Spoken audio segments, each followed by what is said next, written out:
Markandeya said to his disciple Krasuktuki Bahuri, Savarni, son of Surya, is called the eighth Manu. Listen while I describe in detail about this birth, how Savarni, illustrious son of Surya, became the lord of the eighth Manvantara by the grace of Mahamaya. Savarni was so called because he was the son of the Savarna, Surya's wife. He became King Surata in the second Swaroshisha Manvantara. One cycle of creation is divided into 14 Manvantaras. The period ruled by one Manu is called a Manvantara. There are therefore 14 Manus as follows: Swayambhuva, Swarsoshisha, Uttama, Tamasa, Raivata, Sakshusha, Vaivasvata, Savarni, Taksha Savarni, Brahma Savarni, Dharma Savarni, Rudra Savarni, Deva Savarni, and Indra Savarni, one of the names of the Divine Mother. In former times, there was a king named Surata, born of Chaitra dynasty, ruling over the whole world in the period of Swaroshisha. He protected his subjects duly like his own children.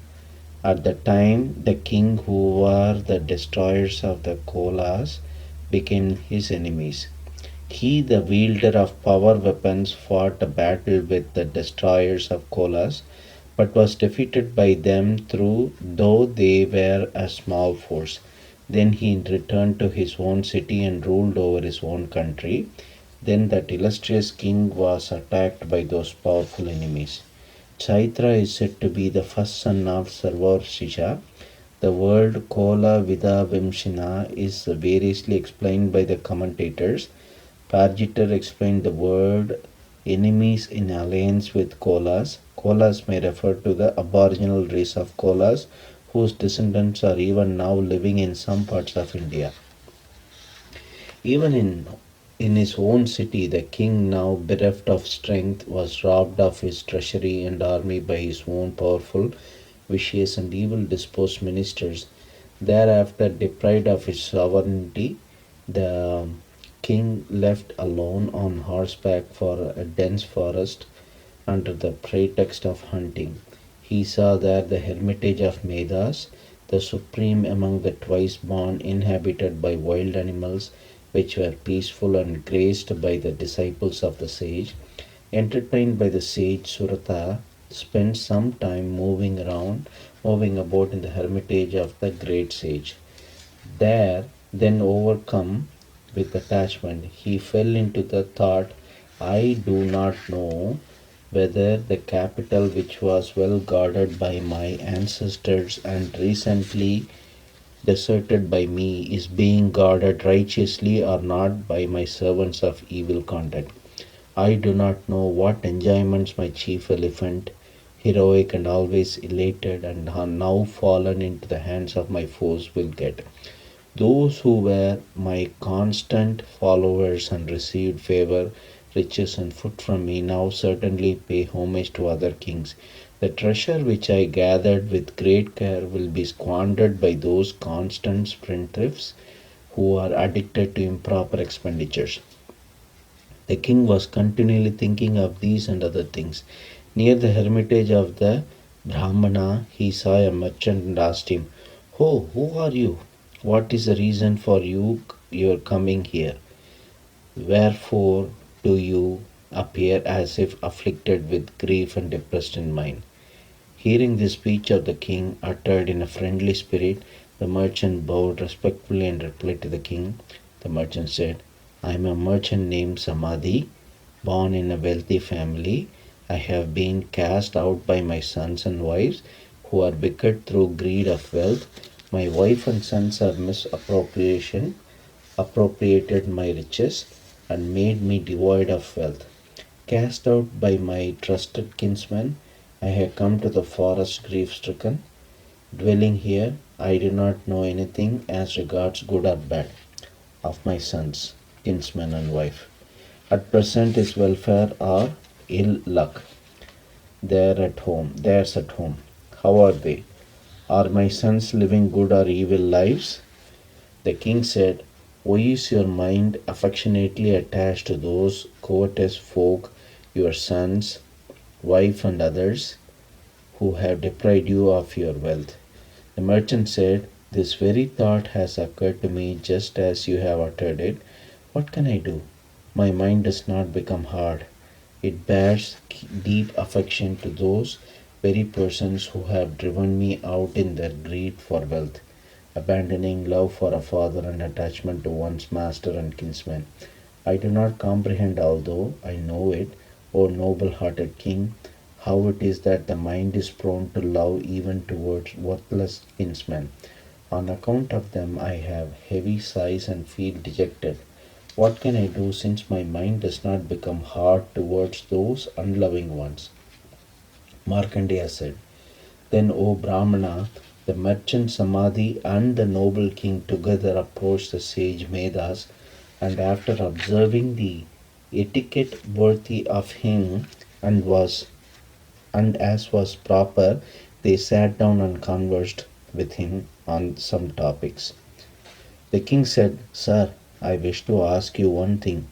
Be pleased to reply to it. Without the control of my intellect, my mind is afflicted with sorrow. Though I have lost the kingdom like an ignorant man, though I know it, I have an attachment to all the paraphernalia of my kingdom. How is this, O best of sages? And this merchant has been disowned by his children, wife, and servants, and forsaken by his own people. Still, he is inordinately affectionate towards them. Thus, both he and I, drawn by attachment towards objects whose defects we do not know, are exceedingly unhappy. How this happens then, sir, that though we are aware of it, this delusion comes. This delusion besets me as well as him, blinded as we are in respect of discrimination. The Rishi said, sir, every being has the knowledge of objects perceivable by the senses. An object of sense reaches it in various ways. Some beings are blind by day and others are blind by night. Some beings have equal sight both by day and night. Human beings are certainly endowed with knowledge, but they are not the only beings to be endowed. It is by the light of discrimination we know the proper nature of things, real and unreal. For cattle, birds, animals, and other creatures also cognize objects of senses. The knowledge that men have, birds and beasts too have, and what they have, men also possess, and the rest, like eating and sleeping, is common to both of them. Look at these birds, which though they possess knowledge and are themselves distressed by hunger, are yet, because of the delusion, engaged in dropping grains into the beaks of their young ones. Human beings are, or tiger, among men, attached to their children because of greed for return help. Do you not see this? Even so, men are hurled into the whirlpool of attachment, the pit of delusion, through the power of Mahamaya, the great delusion who makes the existence of the world possible. Marvel not at this. This Mahamaya is the Yoga Nidra of Vishnu, the Lord of the world. It is by her the world is deluded. Verily, she, the Bhagavati Mahamaya, forcibly drawing the minds of even the wise, throws them into delusion. She creates this entire universe, both moving and unmoving. It is she who, when propitious, becomes a boon giver to human beings for their final liberation. She is the supreme knowledge, she is the supreme knowledge, the cause of final liberation and eternal. She is the cause of the bondage of transmigration and the sovereign over all lords. The king said, Venerable sir, who is that Devi whom you call Mahamaya? How did she come? Yoganidra is the tamasic power of Hari. How did she come into being? And what is her sphere of action? O Brahmana, what constitutes her nature? What is her form? Wherefrom did she originate? All that I wish to hear from you, O you supreme among the knowers of Brahman, the Rishi said, she is eternal, embodied as a universe. By her, all this is pervaded. Nevertheless, she incarnates in manifold ways. Hear it from me. When she manifests herself in order to accomplish the purposes of the Devas, she is said to be born in the world through, though she is eternal. At the end of a kalpa, when the universe was once one ocean with the waters of the deluge, and the adorable Lord Vishnu stretched out on Shesha and took to mystic slumber two terrible asuras, the well known Madhu and Kaitaba, sprung into being from the dirt of Vishnu's ears, sought to slay Brahma. Brahma, the father of beings, was sitting in the lotus that came out from Vishnu's navel. Seeing these two fierce asuras and Janardana asleep, and with the view to awakening Hari, Brahma with concentrated might extolled Yoga Nidra, dwelling in Hari's eyes. The resplendent Lord Brahma extolled Pralaya or deluge overtakes the world at the end of an eon. When rain and racing water submerge the whole earth, the unified, undifferentiated water to which everything is reduced signifies primordial cause. Ananta, Lord of serpents who supports the earth, is Lord's couch. The resplendent Lord Brahma extolled the incomparable goddess of Vishnu, Yoganidra, the queen of cosmos, the supporter of the worlds, the cause of the sustenance and dissolution alike of the universe. Brahma said, you are Swaha and Swadha. You are verily the Vasatkara and embodiment of Svara. You are the nectar, O eternal and imperishable one. You are the embodiment of the threefold matra. The propitiated mantra of the Devas uttered when an oblation is poured in the fire for them. The propitiated mantra of the Manas, Pitris, uttered when offering are made in the ceremonies in honor of departed ancestors. Vasatkara in the text signifies yajna, Vedic sacrifice. Devi is herself the sacrifice and the heaven to be attained through the performance. Sudha, the food of the Devas, signifies immortality. You are half a Maitri, though eternal. You are verily that which cannot be uttered specifically.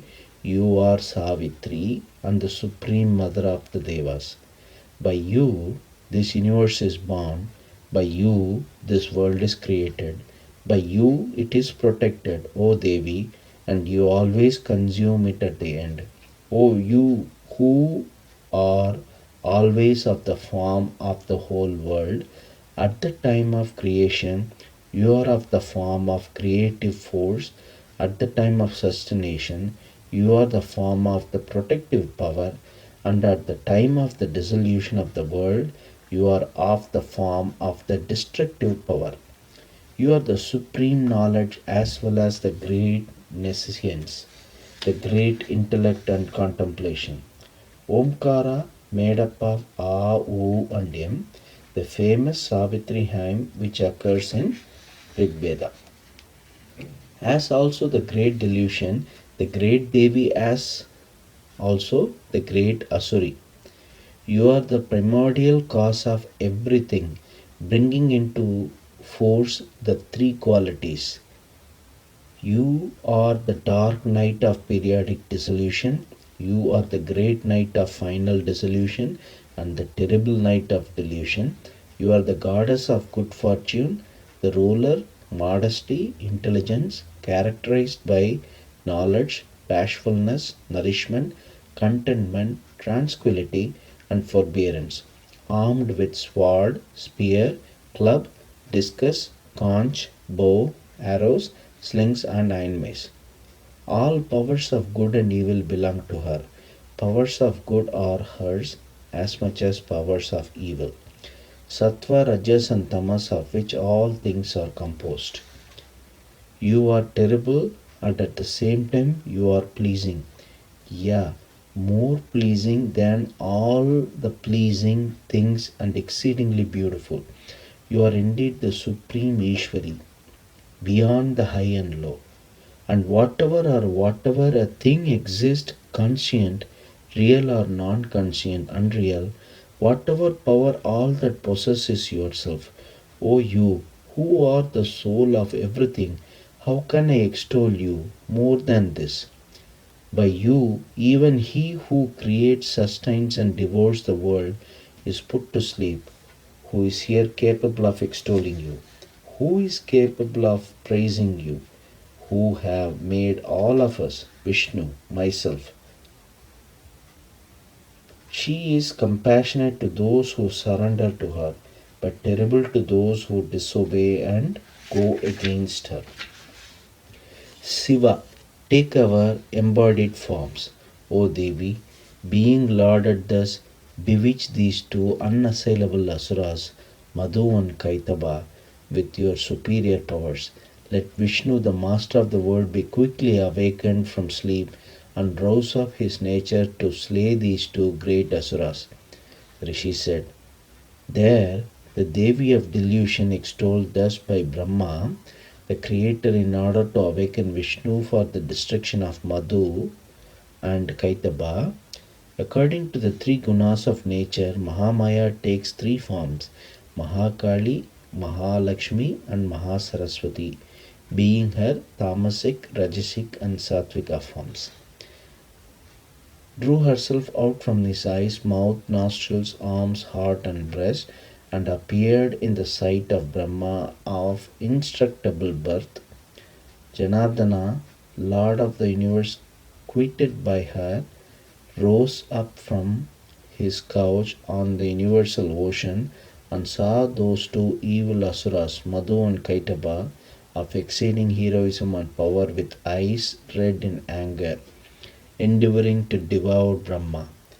Thereupon the all-pervading Bhagavan Vishnu got up and fought with the asuras for 5,000 years, using his own arms as weapons, and they, frenzied with their exceeding power and deluded by Mahamaya, exclaimed to Vishnu, ask a boon from us. Bhagavan Vishnu said, if you are satisfied with me, you must both be slain by me now. What need is there of any other boon here?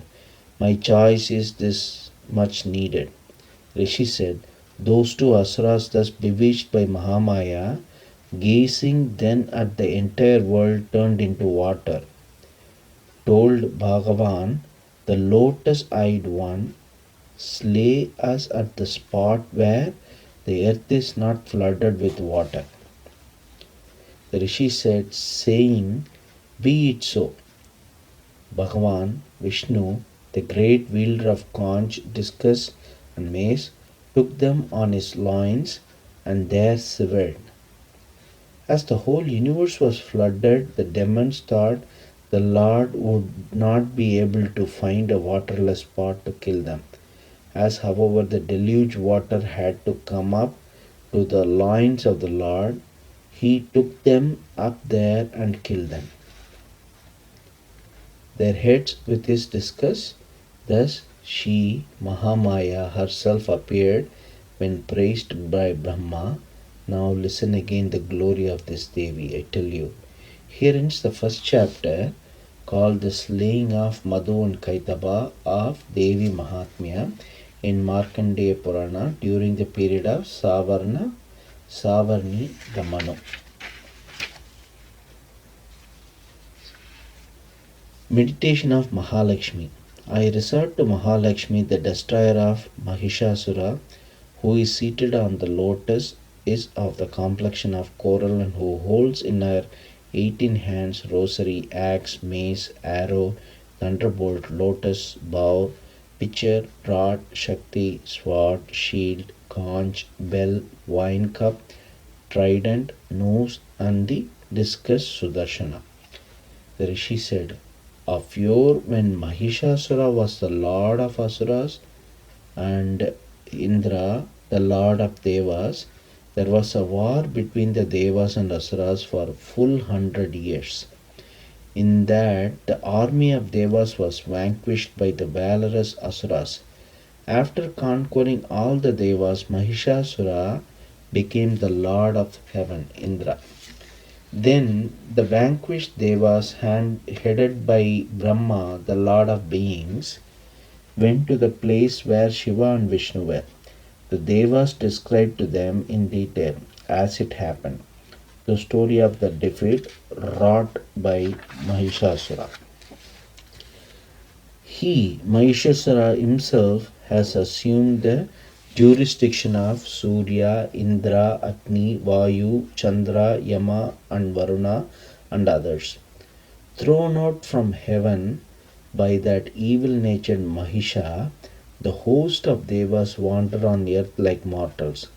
All that has been done by the enemy of the Devas has been related to you both, and we have sought shelter under you both.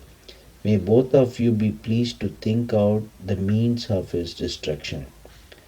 Having thus heard the words of the Devas, Vishnu was angry and also Shiva, and their faces became fierce with frowns. Then issued forth a great light from the face of Vishnu, who was full of intense anger, and from that of Brahma and Shiva too. From the bodies of Indra and other Devas also sprang forth a very great light, and all this light united together. The Devas saw there a concentration of light like a mountain blazing excessively, pervading all the quarters with its flames. Then that unique light produced from the bodies of all the Devas, pervading the three worlds with its luster, combined into one and became a female form. By that which was Shiva's light, her face came into being. By Yama's light, her hair. By Vishnu's light, her arms. And by Chandra's light, her two breasts. By Indra's light, her waist. By Varuna's light, her shanks and thighs. And by Earth's light, her hips. By Brahma's light, her feet came into being. By Surya's light, her toes. By Vayu's light, her fingers. By Kubera's light, her nose.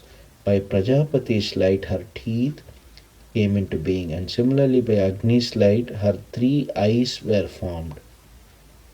The light of the two Sandhyas became her eyebrows. The light of Vayu, her ears. The manifestation of lights of other Devas too contributed to the beings of the auspicious Devi. Appa, Dhruva, Soma, Dhara, Anila, Anala, Pratyusha, and Prabhasa are the 8 Vasus. Then looking at her who had come into being from the assembled lights of all the Devas, the immortals, who were oppressed by Mahishasura, experienced joy. The bearer of Pinaka, Shiva, drawing forth the trident from his own trident, presented it to her, and Vishnu, bringing forth the discus out of his own discus, gave her. Varuna gave her a conch, Agni a spear, and Maruta gave a bow as well as 2 quivers full of arrows. Indra, lord of Devas, bringing forth the thunderbolt out of his own thunderbolt, and a bell from that of an elephant, Airavata, gave her. Yama gave a staff from his own staff of death, and Varuna, the lord of waters, a noose, and Brahma, the lord of beings, gave a string of beads and a water pot. Surya bestowed his own rays on all the pores of her skin, and Kala, time, gave a spotless sword and a shield.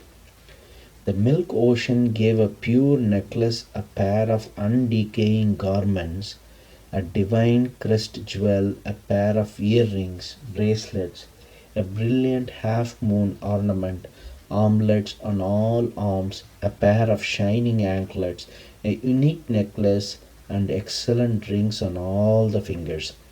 Vishwakarman gave her a very brilliant axe, weapons of various forms, and also an impenetrable armor. The ocean gave her a garland of unfading lotuses for her head and another for her breast, besides a very beautiful lotus in her hand. The mountain Himavat gave her a lion to ride on and various jewels. The Lord of Wealth Kubera gave her a drinking cup, ever full of wine. Shesha, the lord of all serpents, who supports this earth, gave her a serpent necklace bedecked with best jewels. Honored likewise by other devas also with ornaments and weapons, she, the Devi, gave out a loud roar with a defying laugh again and again. By her unending, exceedingly great, terrible roar, the entire sky was filled and there was a great reverberation. All world shook, the seas trembled, the earth quaked, and all the mountains rocked. Victory to you, exclaimed the Devas in joy to her. The lion rider, the sages who bowed their bodies in devotion, extolled her. Seeing the three worlds agitated, the foes of Devas mobilized all their armies and rose up together with uplifted weapon. Mahishasura, exclaiming in wrath, "Ha! What is this?" rushed towards that roar, surrounded by innumerable asuras. Then he saw the Devi pervading the three worlds with her luster, making the earth bend with her footstep, scraping the sky with her diadem, shaking the nether worlds with the twang of her bowstring, and standing there pervading all the quarters around with her thousand arms. Swarga, heaven, Martya, earth, Padala, neither region. Then began a battle between that Devi and the enemies of the Devas, in which the quarters of the sky were illumined by the weapons and arms hurled diversely. Mahishasura's general, a great asura named Chikshura, and Chamara, attended by forces comprising four parts, and other asuras fought. A great asura named Ugadra, 60,000 chariots, and Mahanu with 10 millions of chariots gave battle. Cavalry, charioteers, elephant soldiers, and foot soldiers were used. Asiloman, another great asura with 15 millions of chariots, and Bhaskala with 6 million fought in that battle. Parivarita with many thousands of elephant and horses and surrounded by 10 millions of chariots fought in that battle. An asura named Bidala fought in that battle, surrounded with 500 crores of chariots. And other great asuras, thousands in number, surrounded with chariots, elephants, and horses, fought with the Devi in that battle. He so called as his hairs are as sharp as swords. Mahishasura was surrounded in that battle with thousands of crores of horses, elephants, and chariots.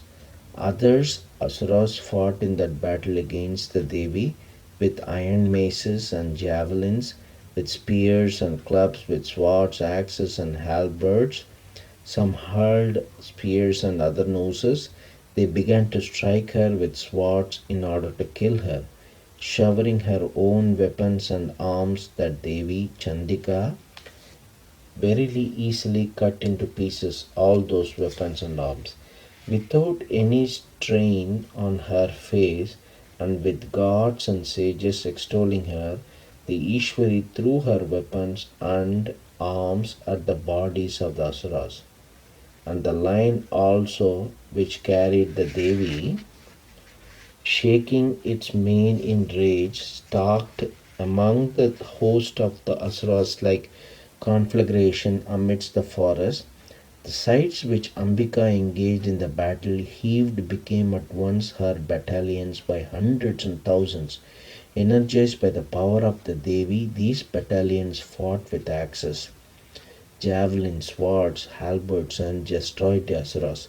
Of these battalions, some beat drums, some blew conches, and others played on taboors in that great martial festival.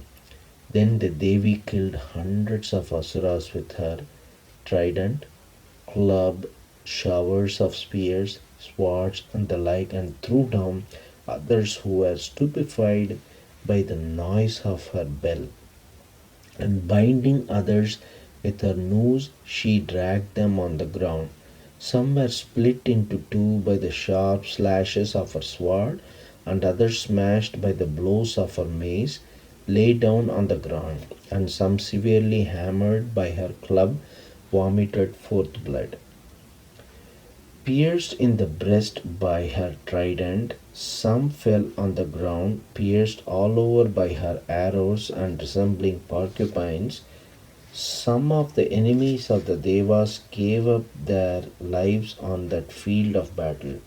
Some had their arms cut off, some their necks broken, the heads of others rolled down, some others were torn asunder in the middle of their trunks, and some great asuras fell on the ground with their legs severed, some rendered one armed, one eyed, and one legged were again clove in twain by the Devi, and others, though rendered headless, fell and rose again. Headless trunks fought with the Devi with the best weapons in their hand. Some of these headless trunks danced there in the battle to the rhythm of the musical instruments. The trunks of some other great asuras with their swords, spears, and lances still in their hands shouted at the Devi with their just severed heads, "Stop, stop!" That part of the earth where the battle was fought became impassable with the asuras. Elephants and horses and chariots that had been filled.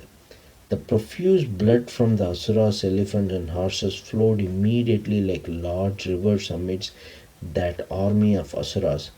As fire consumes a huge heap of straw and wood, so did Ambika destroy the vast army of asuras in no time, and her carrier lion, thundering aloud with quivering mane, prowled about in the battlefield, appearing to search out the vital births from the bodies of the enemies of Devas. In that battlefield, the battalions of the Devi fought in such a manner with the asuras that the Devas in heaven showering flowers extolled them. Here ends the second chapter called Slaughter of the Armies of Mahishasura of Devi Mahatmya in Markandeya Purana during the period of Savarni the Manu. The Rishi said, then Chikshura, the great Asura general, seeing that army being slain by the Devi, advanced in anger to fight with Ambika. That Asura rained showers of arrows on the Devi in the battle, even as a cloud showers rain on the summit of Mount Meru.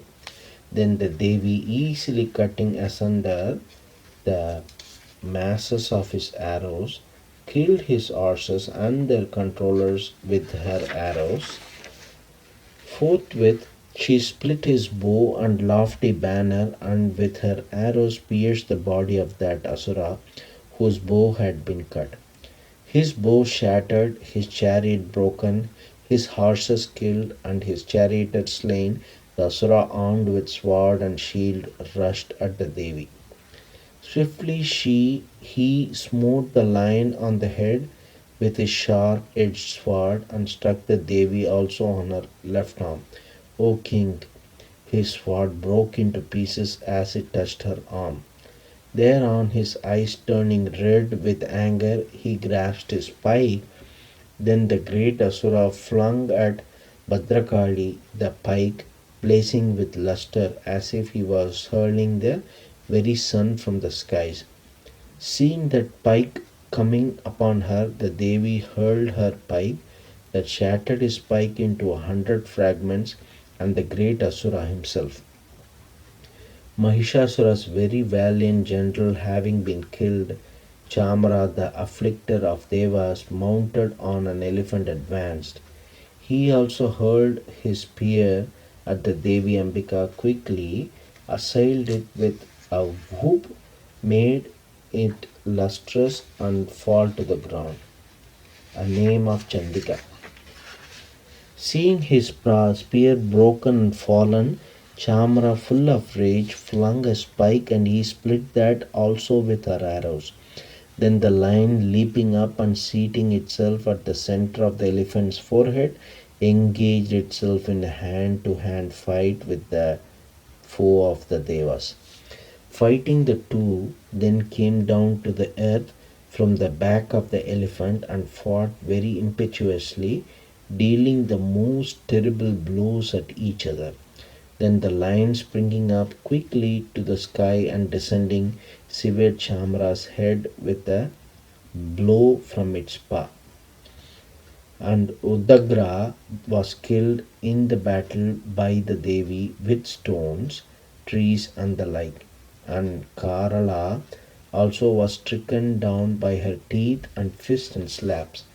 Enraged, the Devi ground Uddata to powder with the blows of her club and killed Baskala with a dart and destroyed Tamra and Andaka with arrows. The three-eyed Supreme Ishwari killed Ugrasya and Ugravirya and Mahahanu also with her trident. With her sword she struck down Vidala's head from his body and dispatched both Duradra and Durmukha to the abode of death with her arrows, or with the handle of her ivory sword. As his army was thus being destroyed, Mahishasura terrified the troops of the Devi with his own buffalo form. Some he laid low by a blow of his muzzle, some by stamping with his hoofs, some by the lashes of his tail, and others by the spokes of his horns. Some he laid low on the face of the earth by his impetuous speed, some by his billowing and wheeling movement, and others by the blast of his breath. Having laid low her army, Mahishasura rushed to slay the line of the Mahadevi. This enraged Ambika. Mahishasura, great in valor, pounded the surface of the earth with his hoofs in rage, tossed up the high mountains with his horns, and bellowed terribly. Crushed by the velocity of his wheeling, the earth disintegrated, and lashed by his tail, the sea overflowed all around. Pierced by his swaying horns, the clouds went into fragments. Cast up by the blast of his breath, mountains fell down from the sky in hundreds. Seeing the great Asuras fallen with rage and advancing towards her, Chandika displayed her wrath in order to slay him. She flung her noose over him and bound the great Asura. Thus bound in the great battle, he quitted his buffalo form. Then he became a lion suddenly. While Ambika cut off the head of his lion form, he took the appearance of a man with a sword in hand. Immediately then the Devi with her arrows chopped off the man together with his sword and the shield. Then he became a big elephant. The elephant tugged at her great lion with his trunk and roared loudly, but as he was dragging, the Devi cut off his trunk with her sword. The great Asura then resumed his buffalo shape and shook the three worlds with her movable and immovable objects. Enraged threat, Chandika, the mother of the world, quaffed a divine drink again and again and laughed her eyes becoming red. And the Asura also rode intoxicated with his strength and valor, and hurled mountains against Chandika with his horns. And she, with showers of arrows, pulverized those mountains, hurled at her, and spoke to him in flurried words, the color of her face accentuated with the intoxication of the divine drink. The Devi said, "Roar, roar, O fool, for a moment, while I drink this wine. When you will be slain by me, the Devas will soon roar in this very place." The Rishi said. Having exclaimed thus, she jumped and landed herself on that great Asura, pressed him on the neck with her foot, and struck him with her spear. And thereupon, caught up under her foot, Mahishasura half issued forth in his real form from his own buffalo mouth, being completely overcome by the valor of the Devi. According to the commentary named Guptavati, the drinking of divine wine signifies that the Devi was in her Mahalakshmi form. Fighting thus with this half revealed form, the great Asura was laid by the Devi, who struck off his head with her great sword. Then, crying in consternation, the whole Asura army perished, and all the host of Devas were in great exultation. With the great sages of heaven, the Devas praised the Devi. The Gandharva chiefs sang, and the beehives of Apsaras danced. Here ends the third chapter called The Slaying of Mahishasura of Devi Mahatmyam in Markandeya Purana during the period of Savarni the Manu. The Rishi said, when that most valiant but evil natured Mahishasura and the army of that foe of the Devas were destroyed by the Devi, Indra and the host of Devas uttered their words of praise, their necks and shoulders reverently bent, and bodies rendered beautiful with horripilation and exultation. To that Ambika, who is worthy of worship by all Devas and sages and pervades this world by her power, and who is the embodiment of the entire powers of all the host of Devas, we bow in devotion. May she grant us auspicious things. May Chandika, whose incomparable greatness and power Bhagavan, Vishnu, Brahma, and Hara are unable to describe, bestow over her mind on protecting the entire world and on destroying the fear of evil. O Devi, we bow before you, who are yourself good fortune in the dwellings of the virtuous and ill fortune in those of the vicious, intelligence in the hearts of learned, faith in the hearts of the good, and modesty in the hearts of the high-born. May you protect the universe. O Devi, how can we describe your inconceivable form, or your abundant surpassing valor that destroys the Asuras, or your wonderful feats displayed in battles among all the host of gods, Asuras, and others? You are the origin of all the worlds. Though you are possessed of all the three gunas, you are not known to have any of their attendant defects like passion. You are incomprehensible even to Vishnu, Shiva, and others. You are the resort of all. This entire world is composed of an infinitesimal portion of yourself. You are verily the supreme primordial Prakriti, untransformed, Sattva, Rajas, and Tamas, of which the world is made. O Devi, you are Swaha, at whose utterance the whole assemblage of gods attains satisfaction in all the sacrifices. You are the Svadha, which gives satisfaction to the Manas. Therefore, you are chanted as Swaha and Svadha in sacrifices by people.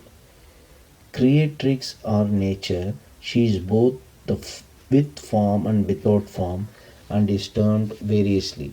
She is called Prakriti by the followers of Sankhya, Avidya by the Vedantins, power of words by Grammarians, Shakti of Shiva by Saivites, Vishnu Maya by the Vaishnavas, Mahamaya by the Shaktas, and Devi by the Puranikas. Not subject to the six normal modes of transformation: birth, existence, growth, change, decay, and destruction are not yet evolved into the names and forms. Swaha is the mantra uttered in the sacrifice to the gods. Swada is the mantra uttered in the offering to the Manas. O Devi, you are Bhagavati, the supreme Vidya, which is the cause of liberation and great inconceivable penances, are the means for your realization. You, the supreme knowledge, are cultivated by sages desiring liberation, whose senses are well restrained, who are devoted to reality and have shed all the blemishes. You are the soul of Shabda Brahman.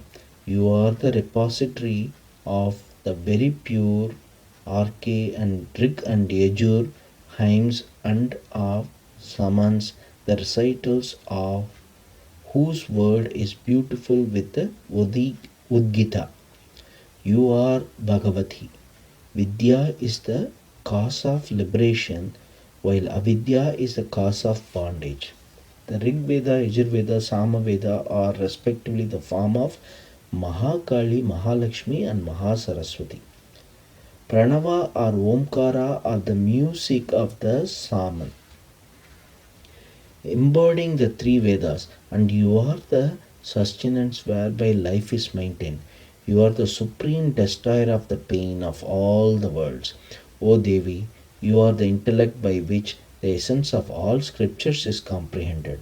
You are Durga, the boat that takes men across the difficult ocean of worldly existence, devoid of attachments.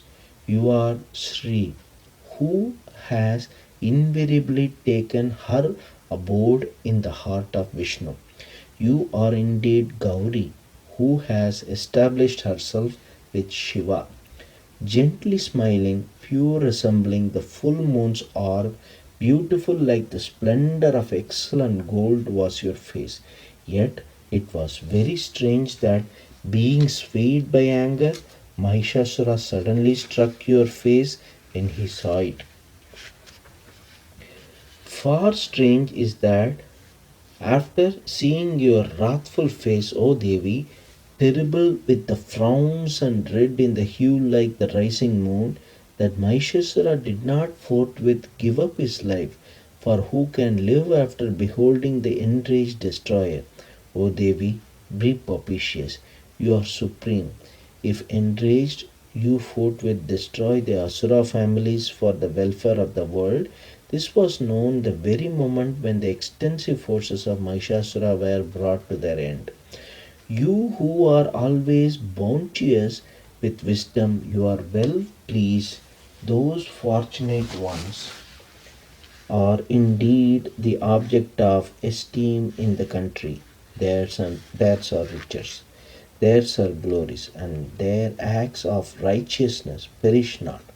They are indeed blessed and possessed of devoted children, servants, and wives.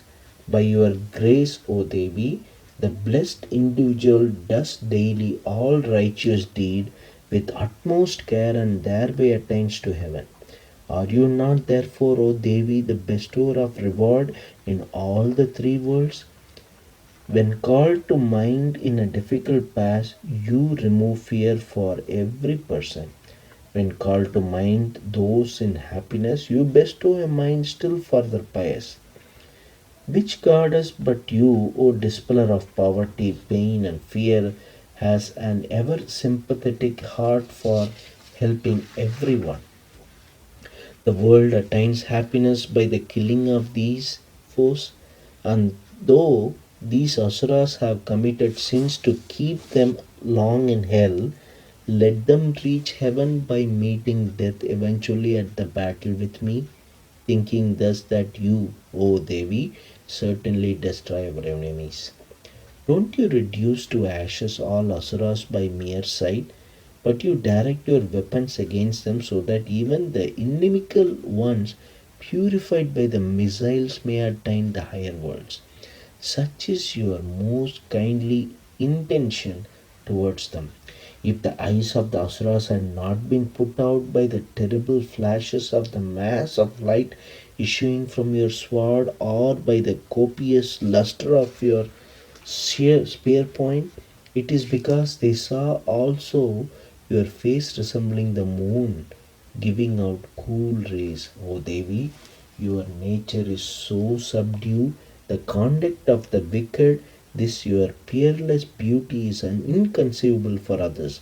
Your power destroys those who have robbed the devas of their prowess, and you have thus manifested your compassion even towards the enemies. What is your prowess to be compared to?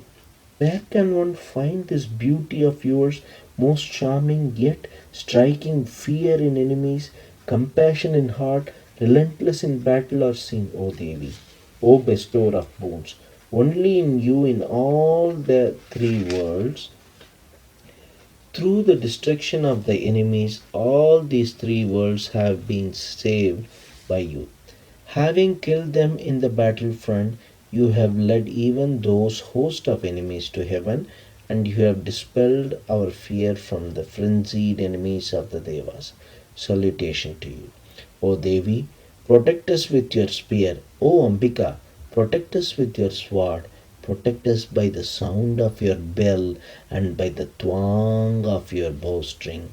O Chandika, guard us in the east, in the west, in the north, and in the south by brandishing of your spear. O Ishwari, protect us and the earth with those lovely form of yours moving about in the three worlds, as also with your excludingly terrible forms. O Ambika, protect us on every side with your sword, spear, and club, and whatever other weapons your sprout like soft hand has touched. The Rishi said, thus the supporter of the worlds was praised by the Devas, worshipped with celestial flowers that blossomed in Nandana, and with perfumes and unguents, and with devotion, all of them offered her heavenly incense benignly. Name of the flower garden in heaven: Kumkuma, Aguru, Kasturi, Musk, Chandana, Sandal, and Karpura, camphor are the five great perfumes used in ritual worships. Serene in countenance, she spoke to all the obeisant devas. The Devi said, choose all of you, O devas, whatever you desire of me, gratified immensely with these hymns, I grant it with great pleasure. The Deva said, since our enemy, this Mahishasura, has been slain by Bhagavati, that is you, everything has been accomplished and nothing remains to be done. And if a boon is to be granted to us by you, O Maheshwari, whenever we think of you again, destroy our direct calamities. O Mother of spotless countenance, and whatever mortal shall praise you with these hymns, may you who have become gracious towards us be also for his increase in his wealth, wife, and other fortune, together with riches, prosperity, and life. O Ambika, the Rishi said, O King, being thus propitiated by the Devas for the sake of the world and for their own sake, Bhadrakali said, be it so, and vanished from their sight. The Devi granted the two prayers of the Deva. She is therefore bound by her promise to extend her savings grace to us whenever we call on her in weal and woe. Thus have I narrated, O King, how the Devi, who desires the good of all the three worlds, made her appearance of yore out of the bodies of the Devas, and again how, as a benefactress of the Devas, she appeared in the form of Gauri for the slaying of the wicked asuras, as well as Shimba and Nishumba, and for the protection of the worlds. Listen as I relate it. I shall tell it to you as it happened. Here ends the fourth chapter called Praises by Shakra and others of Devi Mahatmya in Markandeya Purana during the period of Savarni the Manu. Meditation of Mahasaraswati. I meditate on the incomparable Mahasaraswati who holds in her 8 lotus hand bell, trident, plough, conch, mace, discus, bow and arrow, who is effulgent like the moon shining at the fringe of a cloud, who is the destroyer of Shumba and other asuras, who issued forth from Parvati's body and is the substratum of all the 3 worlds. The Rishi said, O your Indra's sovereignty over the 3 worlds, and his portion of the sacrifices were taken away by the Asuras, Shumba and Nishumba, by force of their pride and strength. The two themselves took over likewise the offices of the sun, the moon, the Kubera, Yama, and Varuna.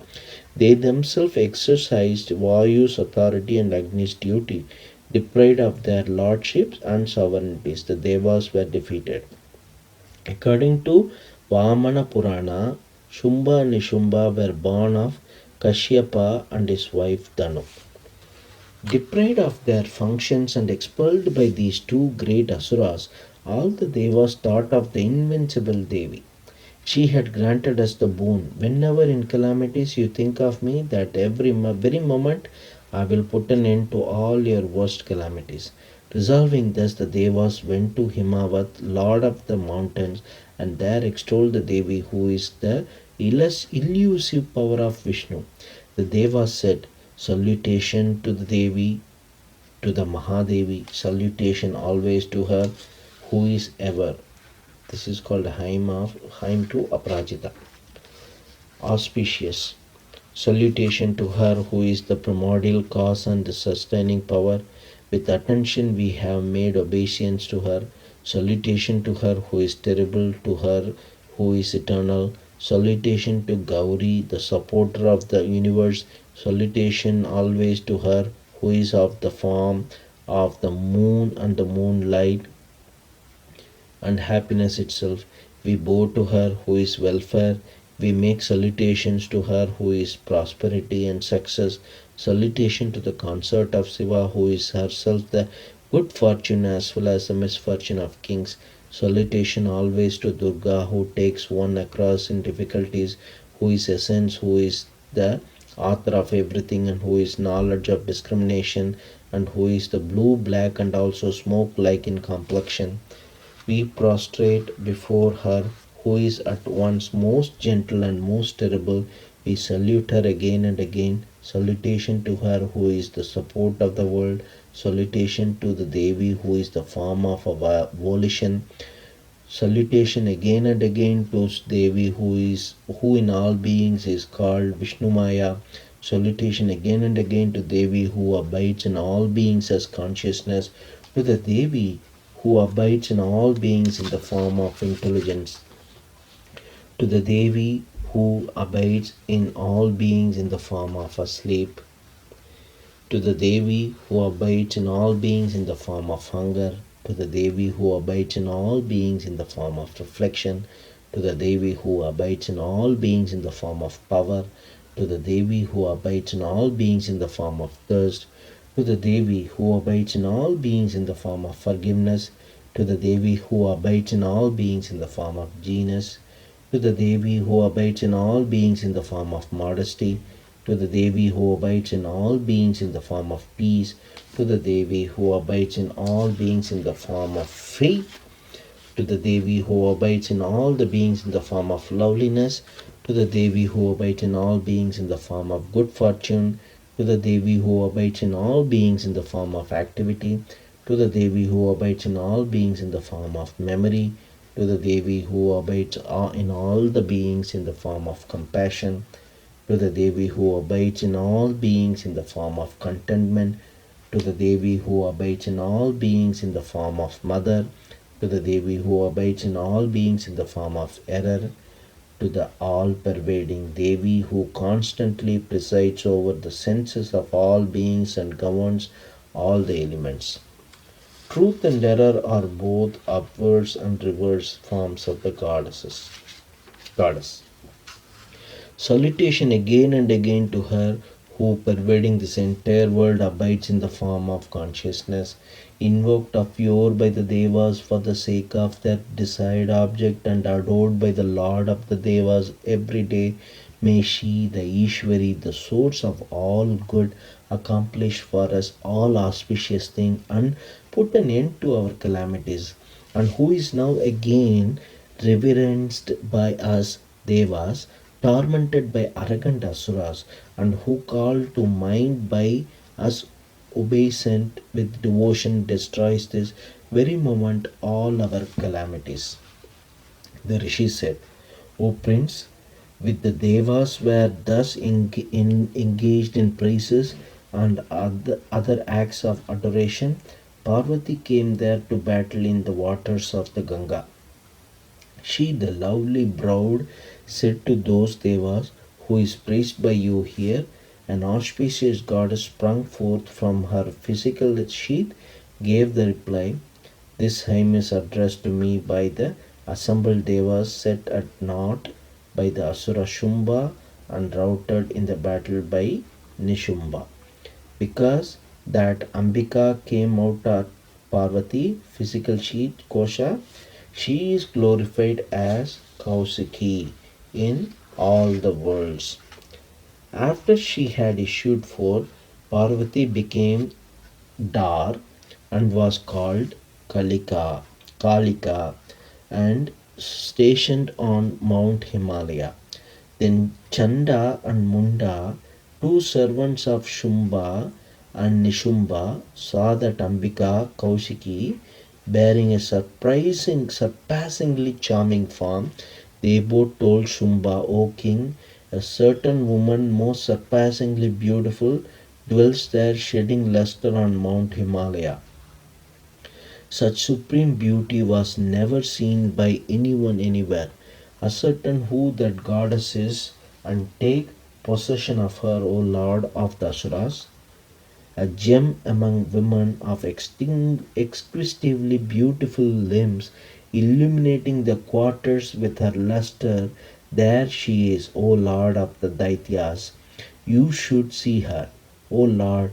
Whatever jewels, precious stones, elephants, horses, and others there are in these three worlds, they are all now in your house. Aryavata, gem among elephants, has been brought away from Indra, and so also this Parijata tree and the horse Ucharishravas. Here stands in your courtyard the wonderful chariot yoked with swans and the wonderful gem of its class. It has been brought here from Brahma, to whom it originally belonged. Here is the treasure named Mahapadma, brought from the Lord of Wealth, and the ocean gave a garland named Kinjalkini, made of unfading lotus flowers. In your house stands the gold showering umbrella of Varuna, and there is the excellent chariot that was formerly Prajapati's. By you, O Lord, Death's Shakti, weapon named Utkandita, has been carried off. The news of the ocean king is among your brother's possession. One of the nine treasures possessed by Kubera, the lord of wealth. Kinjalkini means full of fine filaments, literally meaning giving an exit or granting departure. This weapon of Yama extracts the vital powers of creature at the end of their lives. Nishumbha has every kind of gem produced in the sea. Fire also gave you two garments which are purified by fire. Thus, O Lord of Asuras, all gems have been brought by you. Why this beautiful lady jewel is not seized by you? The Rishi said. On hearing these words of Chanda and Munda, Shumba sent the great Asura Sugriva as messenger to Devi. He said, go and tell her thus in my words and to the things in such a manner that she may quickly come to me in love. He went there where the Devi was staying in a very beautiful spot on the mountain and spoke to her in fine and sweet words. The messenger said, O Devi, Shumba, lord of Asuras, is the supreme sovereign of three worlds. Sent by him as messenger, I have come here to your presence. Her, Hearken to what has been said by him whose command is never resisted among the Devas and who has vanquished all the foes of the Asuras. He says, all the three worlds are mine and the Devas are obedient to me. I enjoy all their hairs in sacrifices separately. All the choicest gem in the three worlds are in my possession, and so is the gem of elephant Arivatra, the vehicle of the king of Devas, carried away by me. The Devas themselves offered to me with the salutations that gem of horses named Ucheswaras, which arose at the churning of milk ocean. O beautiful lady, whatever other rare objects there existed among the Devas, Gandharvas and Nagas are now with me. We look upon you, O Devi, as the jewel of womankind in the world. Who you who are such come to me, since we are the enjoyers of the best objects. Take to me or to my younger brother Nishumba of great prowess, O unsteady eyed lady, for you are in truth the jewel. Wealth great and beyond compare you will get by marrying me. Think over this in your mind and become my wife. The Rishi said, thus told Durga, the adorable and auspicious, by whom this universe is supported, then became serene and said, the Devi said, you have spoken truth. Nothing false has been uttered by you in this matter. Shumba is indeed the sovereign of the three worlds, and likewise is also Nishumba. But in this matter, how can that which has been promised be made false? Hear what promise I had made already out of foolishness. He who conquers me in battle removes my pride and is my match in strength in the world shall be my husband. So let Shumba come here, then or Nishumba, the great Asura, vanquishing me here, let him soon take my hand in marriage. Why delay? The messenger said, O Devi, you are haughty. Talk not so before me. Which man in the three worlds will stand before Shumba and Nishumba? All the Devas verily cannot stand face to face with even the other Asuras in battle. Why mention you, O Devi, a single woman? Indra and all other Devas could not stand in battle against Shumba and other demons. How will you, a woman, face them? On my word itself, you go to Shumba and Nishumba. Let it not be that you go to them with your dignity lost by being dragged by your hair.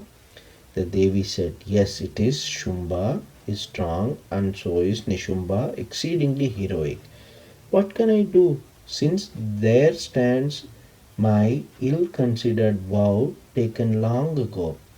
Go back and tell the Lord of Asuras carefully all this that I have said. Let him do whatever he considers proper. Here ends the fifth chapter called Devi's conversation with the messenger of Devi Mahatmyam in Markandeya Purana during the period of Sahavarni, the Manu. The Rishi said, the messenger, filled with indignation on hearing the words, the Devi returned and related them in detail to the king of Daityas. There the Asura monarch, enraged on hearing that report from his messenger, told Dhumralochana, a chieftain of the Daityas, O Dhumralochana, hasten together with your army and fetch here by force that shrewd distressed when dragged by her hair. Or if anyone else stands up as her savior, let him be slain, be he a god, a yaksha, or a gandharva. The Rishi said, then the Asura Dhumralochana commanded thus by Shumba, went forth quickly accompanied by 60,000 asuras. On seeing the Devi stationed on a snowy mountain, he asked her aloud, "Come to the presence of Shambhu and Shumba. If you will not go to my lord with pleasure now, here I take you by force, distressed when dragged by your hair." The Devi said, "You are sent by the Lord of the Asuras, mighty yourself and accompanied by an army. If you thus take me by force, then what can I do to you?" The Rishi said, thus told, the Asura Drumlochana rushed towards her, and thereupon Ambika reduced him to ashes with a mere heave of the sound, hum. Then the great army of Asuras became enraged and showered on Ambika sharp arrows, javelins, and axes. Hamkara is the utterance of the sound hum, with which one shows contempt or anger. Then the lion vehicle of the Devi, shaking its mane in anger and making the most terrific roar, fell on the army of the Asuras. Some Asuras it slaughtered with a blow of its forepaw, others with its mouth, and the other great Asuras by treading over with its hind legs. The lion with its claws tore out the hearts of some of the severed heads with a blow of the paw, and it severed arms and heads from others, shaking its mane, drank the blood from the hearts of others. In the moment all that army was destroyed by that high spirited and exceedingly enraged lion who bore the Devi. When Shumba, the lord of Asuras, heard that Asura Dhumralochana was slain by the Devi and all his army was destroyed by the lion of the Devi, he was infuriated, his lip quivered, and he commanded the two mighty Asuras, Chanda and Munda, "O Chanda, O Munda, go there with the large forces and bring her here speedily, dragged her by her hair or binding her. But if you have any doubt about doing that, then let the Asuras strike her in the fight with all their weapons. When that shrew is wounded and her lion stricken down, seize that Ambika, bind and bring her quickly." Here ends the sixth chapter called The Slaying of Dhumralochana of Devi Mahatmya in Markandeya Purana during the period of Savarni the Manu. The Rishi said, "Then at his command the Asuras fully armed and with Chanda and Munda at their head marched in fourfold array. They saw the Devi smiling gently seated upon the lion on a huge golden peak of the great mountain. On seeing her, some of them excited themselves and made an effort to capture her, and others approached her with their bows bent and swords drawn. Thereupon Ambika became terribly angry with those foes, and in her anger her countenance and then became dark as ink.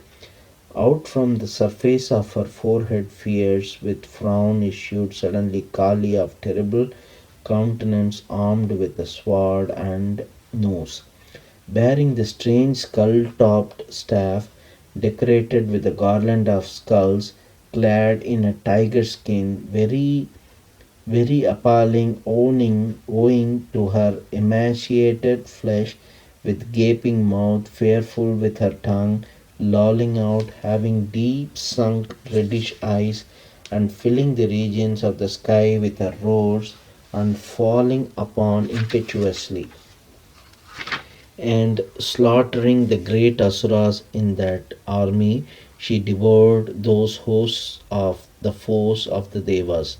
Snatching the elephant with one hand, she flung them into her mouth, together with their rear men and drivers and their warriors, riders, and bells. Taking likewise into her mouth the cavalry with the horses and chariot with its drivers, she ground them most frightfully with her teeth. She seized one by the hair and another by the neck. One she crushed by the weight of her foot and another of her body, and she caught with her mouth and the weapons and the great arm shot by those asuras and crunched them with her teeth in her fury. She destroyed all that host of mighty and evil natured asuras, devoured some, and battered others. Some were killed with her sword, some were beaten with her skull topped staff, and other asuras met their death being ground with the edge of her teeth. On seeing all the host of asuras laid low in a moment, Chanda rushed against that Kali, who was exceedingly terrible. The great Asura Chanda, with her very terrible showers of arrows, and Munda with discus hurled in thousands, covered the terrible eyed Devi. Those numerous discuses disappearing into her mouth looked like numerous solar orbs disappearing into the midst of a cloud. The reed Kali, who was roaring frightfully, whose fearful teeth were gleaming within her dreadful mouth, laughed terribly with exceeding fury.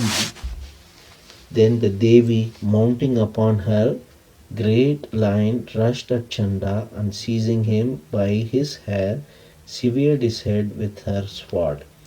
Seeing Chanda laid low, Munda also rushed at her. She felled him also to the ground, striking him with her sword in her fury.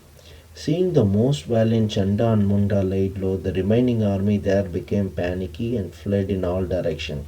And Kali, holding the heads of Chanda and Munda in her hands, approached Chandika and said, her words mingled with very loud laughter, here have I brought you the heads of Chanda and Munda as two great animal offerings in this sacrifice of battle, Shumba and Nishumba.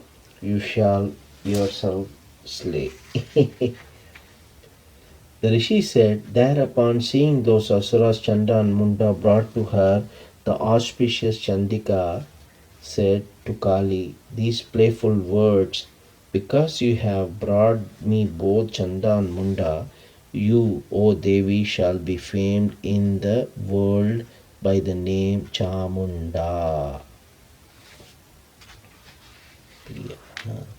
Here ends the 7th chapter, the slaying of Chanda and Munda of Devi Mahatmya in Markandeya Purana during the period of Savarni the Manu. The Rishi said, after the Daitya Chanda was slain and Munda was laid low, and many of the battalions were destroyed, the Lord of the Asuras, powerful Shumba, with mind overcome by anger, commanded then the mobilization of all the Daitya's hosts. Now let the 86 Asuras, upraising their weapons with all their forces, and 84 Kambus, surrounded by their own forces, go out. Kambu is a family of Asuras. Let the 50 Asura families of Kotiviryas and the 100 families of the Daumras go forth at my command. Let the Asuras, Kalakas, the Hurdas, the Mauryas, and the Kalakeyas hasten at my command and march forth ready for battle. After issuing these orders, Shumba, the lord of the Asuras and a ferocious ruler, went forth attended by many thousands of big forces. Seeing that most terrible army coming, Chandika filled into space between the earth and the sky with the twang of her bowstring. Kotivirya and Daurma, descendant of Daumra, are families of Asuras. Kalakas, etc., are names of families of Asuras. Thereon her lion made an exceedingly loud roar, O king, and Ambika magnified those roars with the clanging of her bell. Kali, expanding her mouth wide and filling the quarters with the sound hum, overwhelmed the noises of her bowstring, lion, and bell by her terrific roars. On hearing that roar, that enraged Asura battalion surrounded the lion, the Devi Chandika and Kali on all the four sides. At this moment, O king, in order to annihilate the enemies of Devas and for the well being of the supreme Devas, there issued forth endowed with exceeding vigor and strength Shaktis from the bodies of Brahma, Shiva, Guha, Vishnu, and Indra, and with the form of those Devas went to Chandika. Whatever was the form of each Deva and whatever his ornaments and vehicles in that very form, his Shakti advanced to fight with the Asuras. In a heavenly chariot drawn by swans, advanced Brahma's Shakti carrying a rosary and a kamandalu. She is called Brahmani. Shaktis are the embodied forms of powers of the respective devas, Kumara or Kartikeya. Maheshwari arrived seated on a bull holding a fine trident, wearing a bracelets of great snakes and adorned with the digit of the moon. Ambika Kaumari in the form of Guha, holding a spear in hand, riding on a fine peacock, advanced to attack the Asuras. Likewise, the Shakti of Vishnu came, seated upon Garuda, holding conch, club, bow, and sword in hand. The Shakti of Hari, who assumed the incomparable form of sacrificial boar, she also advanced there in a boar like form. Narasimhi arrived there assuming a body like that of a Narasimha, bringing down the constellations by the toss of her mane. Likewise, the thousand-eyed Aindri, holding a thunderbolt in hand and riding on the lord of elephants, arrived just like Shakra. Indra. Then Shiva, surrounded by those Shaktis of the Devas, said to Chandika, "Let Asuras be killed forthwith by you for my gratification." Thereupon, from the body of Devi issued forth the Shakti of Chandika, most terrific, exceedingly fierce, and yelling like a herded jackals. Shakti of Vishnu is in his incarnation as man lion. Shakti of Indra, lord of the gods. And that invincible Shakti told Shiva of the dark colored matted cloths, "Go, my lord, as ambassador to the presence of Shumba Nishumba. Tell the two haughty Asuras, Shumba Nishumba, and the other Asuras assembled there for battle. Let Indra obtain the three worlds and let the Devas enjoy the sacrificial oblation. You go to the nether world if you wish to live. But if through pride of strength you are anxious for battle, come on then. Let my jackals be appreciated with your flesh." Because that Devi appointed Shiva himself as an ambassador, therefore she became renowned in the world as Shivaduti. Those great Asuras, on their part, hearing the words of the Devi communicated by Shiva, were filled with indignation and went where Katyayini stood.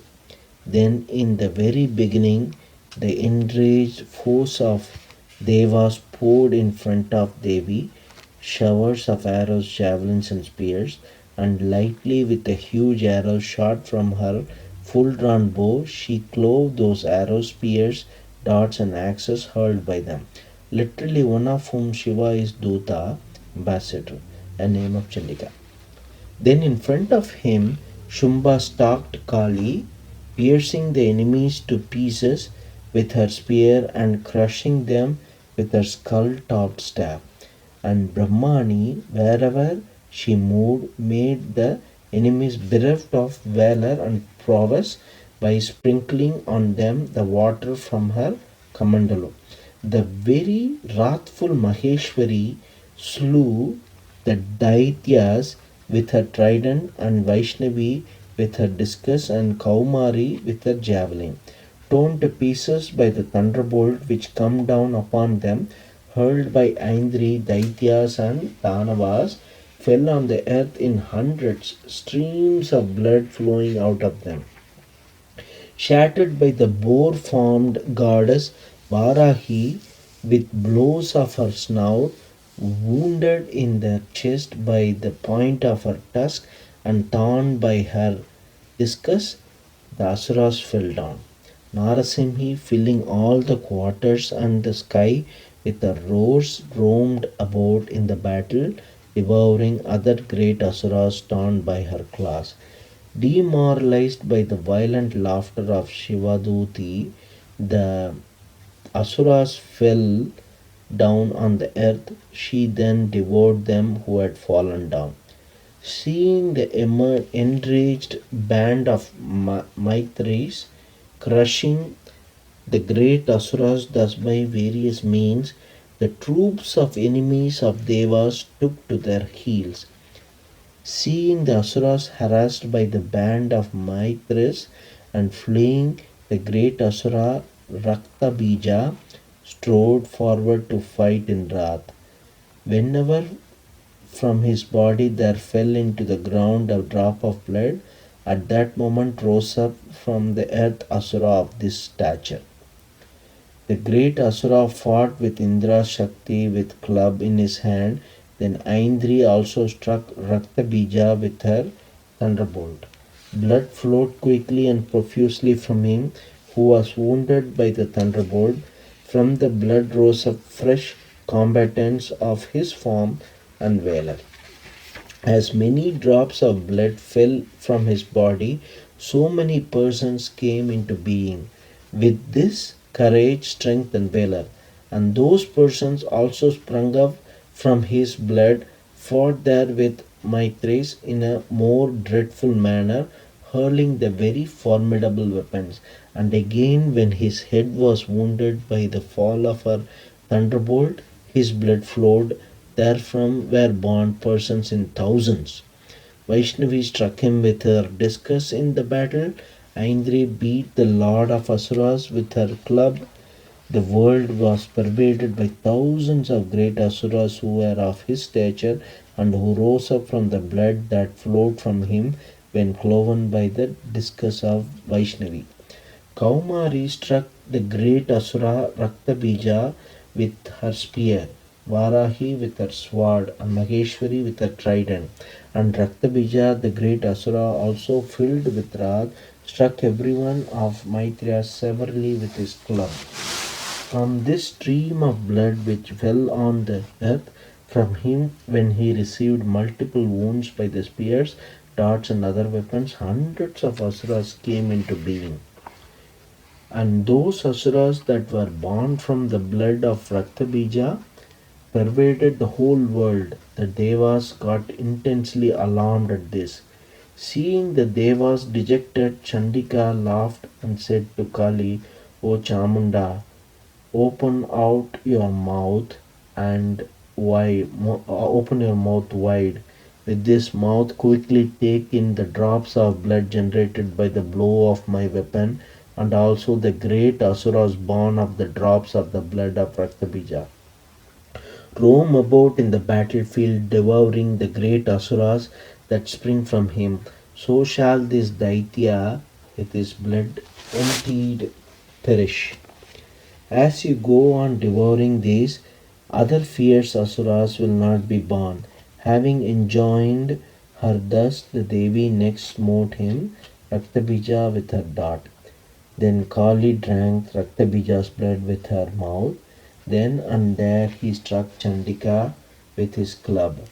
The blow of his club caused her not even a slightest pain, and from his stricken body, wherever the blood flowed copiously, there Chamunda swallowed it with her mouth. The Chamunda devoured those great asuras who sprang up from the flow of blood in her mouth and drank his Raktabija blood. The Devi Kaushiki smote Raktabija with her dart, thunderbolt arrows, swords, and spears. When Chamunda went on drinking his blood, Stricken with a multitude of weapons and bloodless, the great Asura Raktabija fell on the ground, O king. Thereupon the Devas attained great joy, O king. The band of Matras who sprang from them danced, being intoxicated with blood. Here ends the 8th chapter called The Slaying of Raktabija of Devi Mahatmya in Markandeya Purana during the period of Savarna. The king Surata said, "Wonderful is this that you, adorable sir, have related to me about the greatness of the Devi's act in slaying Raktabija.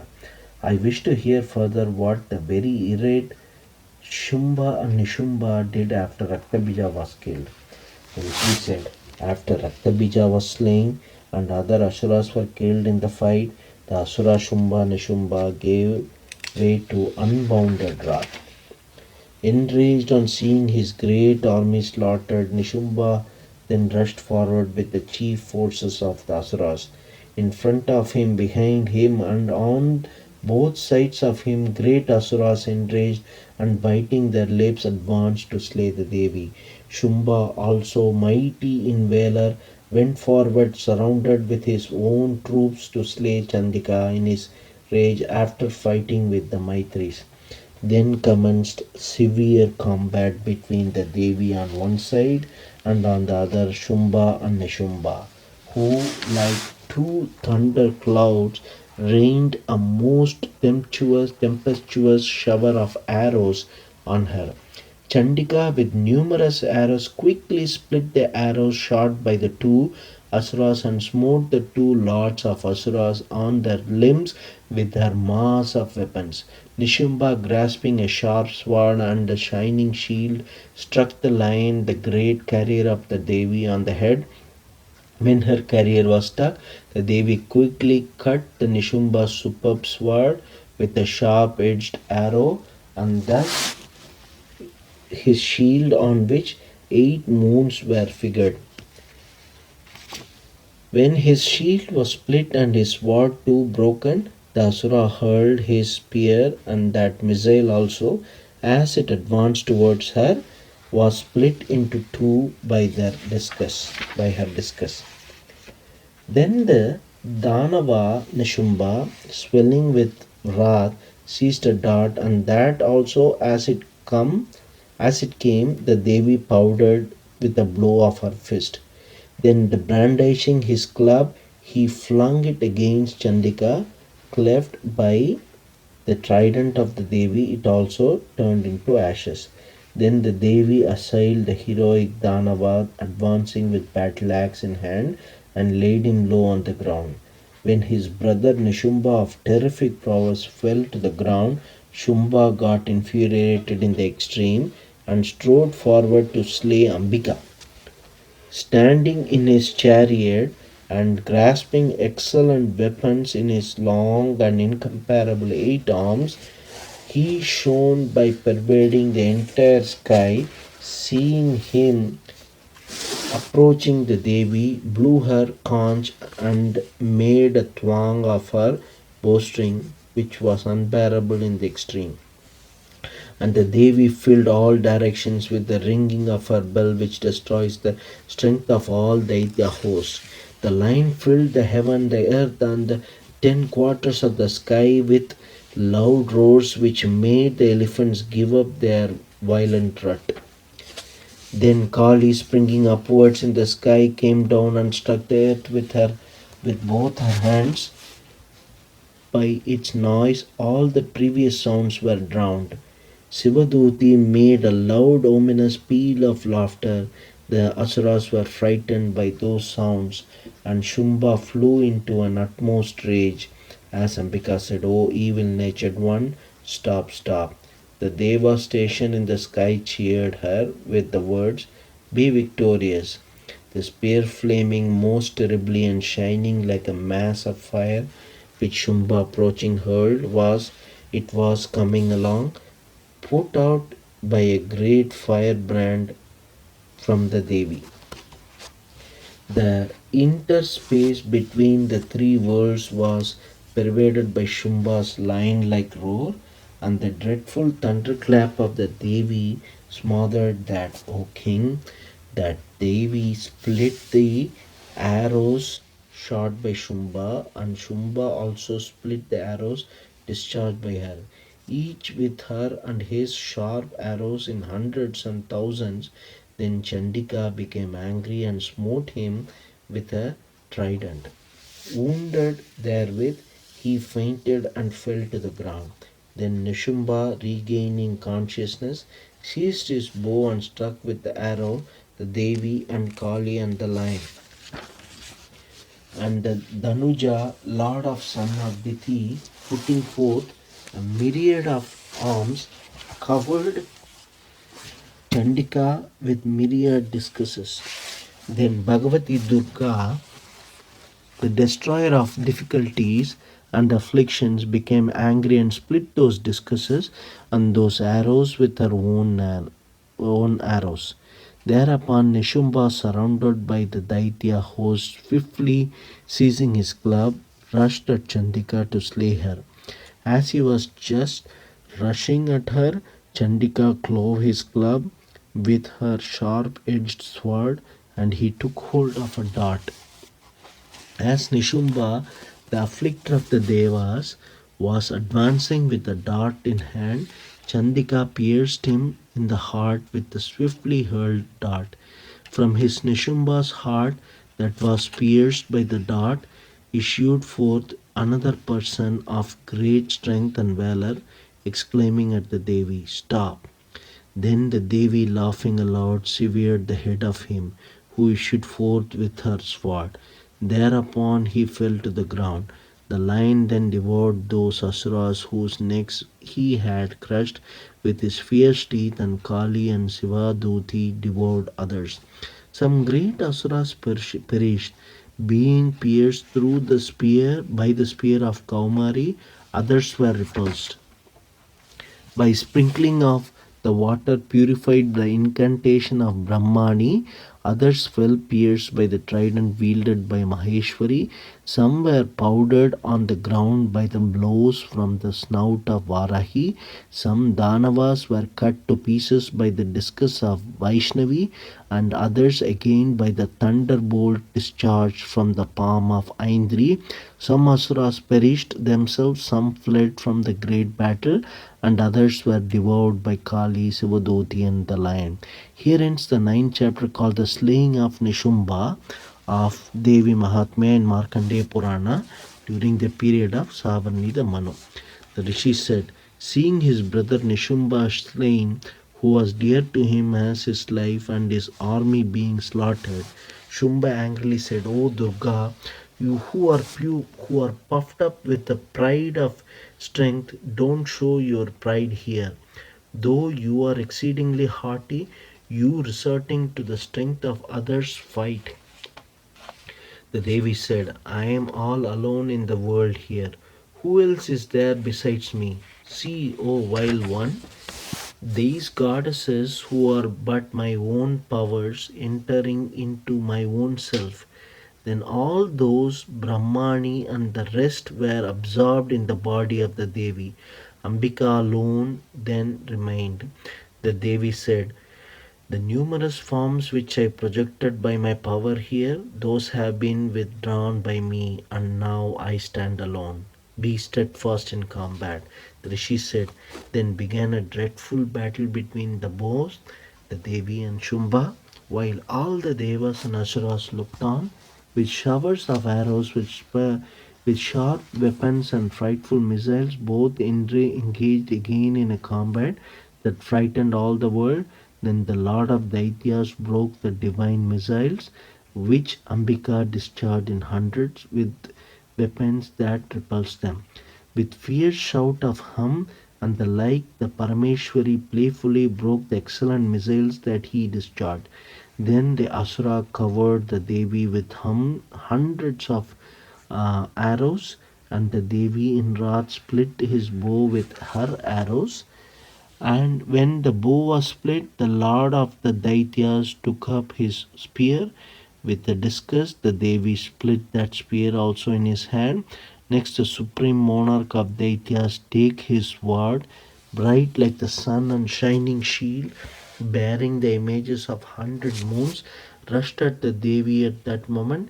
Just as he was rushing forward, Chandika split his sword with sharp arrows shot from her bow, as also his shield as bright as a solar rays. With his steed slain, with his bow broken, without a charioteer, the Daitya then grasped his terrible mace, being ready to kill Ambika. With sharp arrows, she split the mace of Shumba, who was rushing at her. Even then, raising his fist, he rushed swiftly at her. The Daitya Lord brought his fist down on the heart of the Devi, and the Devi also with her palm smote him on his chest. The Daitya king, wounded by the blow of her palm, fell on the earth, but immediately he rose up again. Seizing the Devi, he sprang up and mounted on high into the sky. There also Chandika, without any support, fought with him. Then the Daitya, Shumba, and Chandika fought as never before, with each other in the sky in a close contact which brought surprise to the Siddhas and sages. Ambika then, after carrying on a close fight for a very long time with him, lifted him up, whirled him around, and flung him down on the earth. Flung thus, the evil natured Shumba, reaching the earth and raising his fist, hastily rushed forward, desiring to kill Chandika. Seeing that lord of all the Daitya folk approaching the Devi, piercing him on the chest with a dart, threw him down on the earth. A class of divine beings. Pierced by the pointed dart of the Devi, he fell lifeless on the ground, shaking the entire earth with its seas, islands, and mountains. When that evil natured Asura was slain, the universe became happy and regained perfect peace, and the sky grew clear. Flaming potent clouds that were in evidence before became tranquil, and the rivers kept within their courses. When Shumba was stricken down there, when he had been slain, the minds of all the bands of Devas became overjoyed, and the Gandharvas sang sweetly divine minstrels.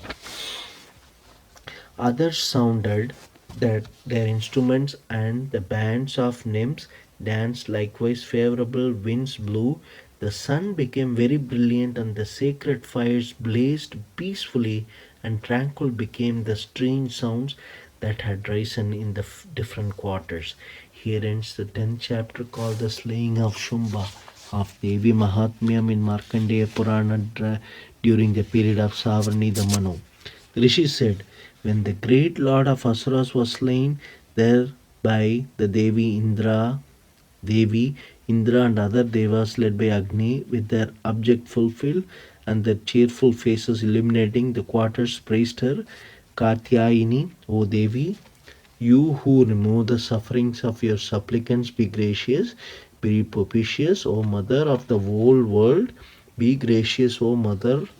There is an eulogy of this hymn in the Lakshmi Tantra. Lakshmi tells Indra the wonderful results of chanting it. Protect the universe. You are, O Devi, the ruler of all that is moving and unmoving. You are the sole substratum of the world because you subsist in the form of the earth. By you who exist in the shape of water, all this universe is gratified. O Devi of inviolable valor, you are the power of Vishnu and have endless valor. You are the primeval Maya, which is the source of the universe. By you, all this universe has been thrown into an illusion, O Devi. If you become gracious, you become the cause of the final emancipation in this world. All lords are your aspects are, O Devi. So are all women in the world, endowed with various attributes. By you alone, the mother, this world is filled. What praise can there be for you who are of the nature of primary and secondary expression regarding objects worthy of praise, when you have been lauded as the embodiment of all being, Devi, the effulgent one, and the bestower of the enjoyment and liberation? What words, however excellent, can praise you? Salutation be to you, O Devi Narayani, O you abide, O you who abide as intelligence in the hearts of all creatures and bestow enjoyment and liberation. Salutation be to you, O Narayani, O you who, in the form of minutes, moments, and other divisions of time, bring about the change in things and have thus the power to destroy the universe.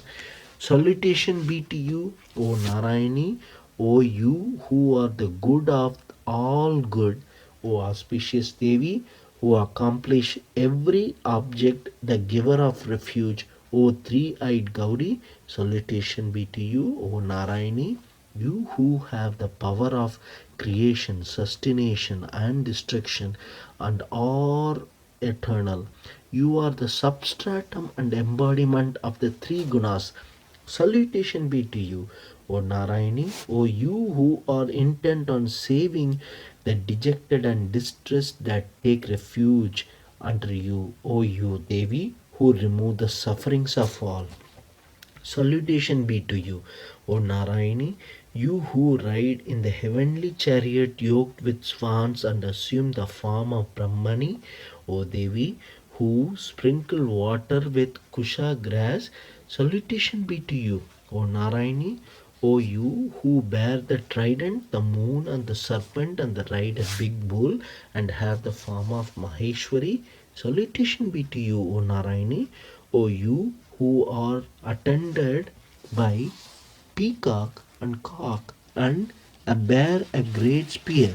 O you who are sinless and take the form of Kaumari. Swan is the vehicle of Brahma. The verse salutation, the Devi in the form of Saraswati, Brahmani here. She is saluted here as the consort of Maheshwara, Shakti of Kaumara. Salutation be to you, O Narayani, O you who hold the greatest weapons of conch, discus, club, and bow, and take the form of Vaishnavi, be gracious. Salutation be to you, O Narayani, O you who grasp the huge, formidable discus and uplift the earth with thy tusk, O auspicious Devi, who has a boar-like form. Varahi, right? Yeah.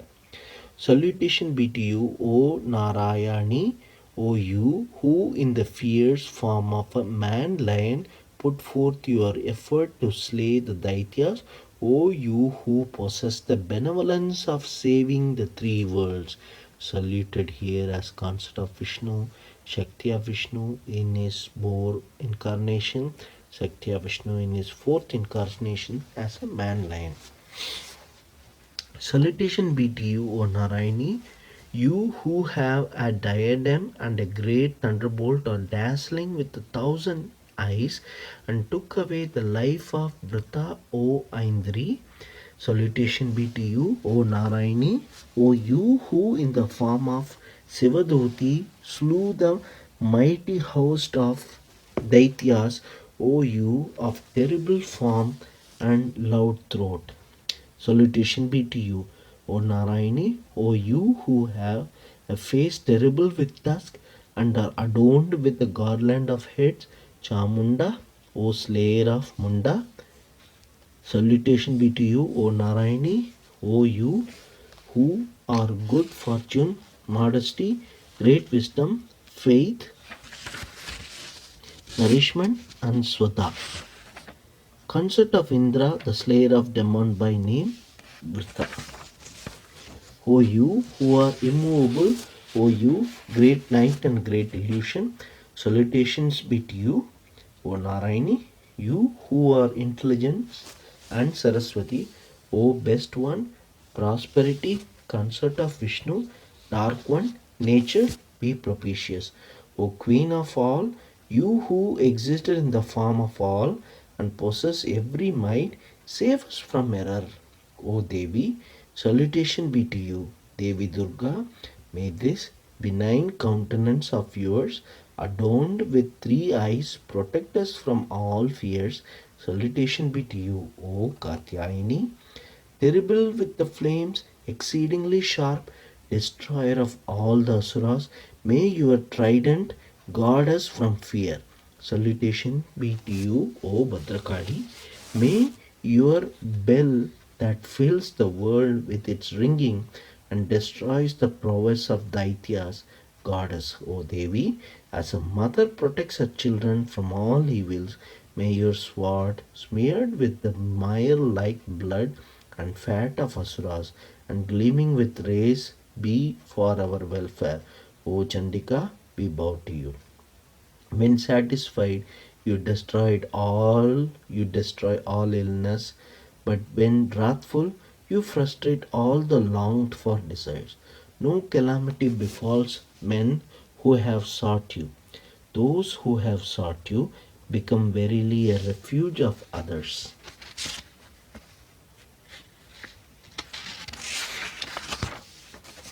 This slaughter that you, O Devi, multiplying your own form into many, have now wrought on the great asuras who hate righteousness, O Ambika, which other goddess can do that work?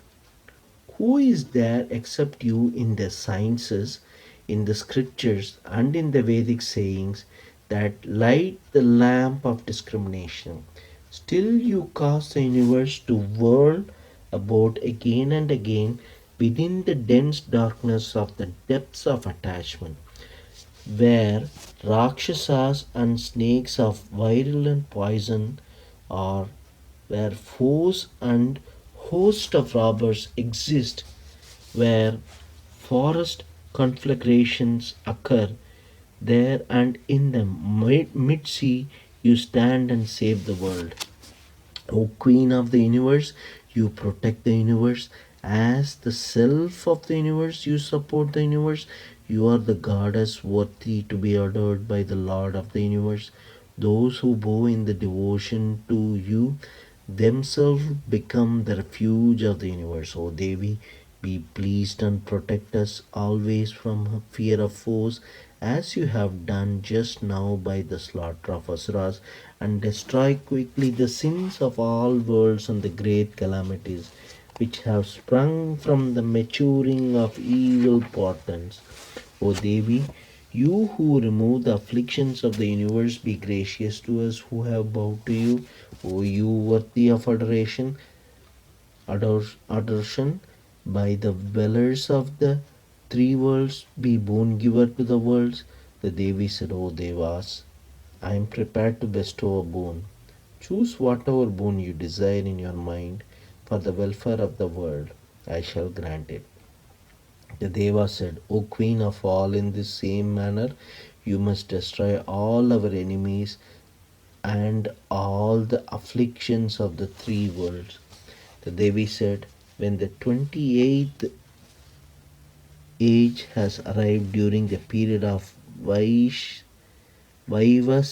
Manu, two other great asuras, Shumba and Nishumba, will be born.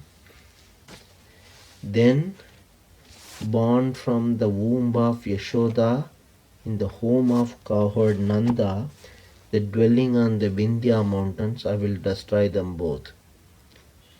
And again, having incarnated in a very terrible form on the earth, I shall slay the Danavas, who are the descendants of Viprachiti, when I shall devour the fierce and great Asuras descended from Viprachiti. My teeth shall become red like the flower of pomegranate. Therefore, when Devas in heaven and the men on the earth praise me, shall always talk of me as the red tooth. And again, when rain shall fail for a period of 100 years, propitiated by the Munis, I shall be born on the drought-ridden earth, but not womb begotten. Then I shall behold the Munis with the 100 eyes, and so mankind shall glorify me as the 100-eyed. At that time, O Devas, I shall maintain the whole world with life sustaining vegetables born out of my own cosmic body till rains set in. I shall be famed on the earth then as Shakambhari.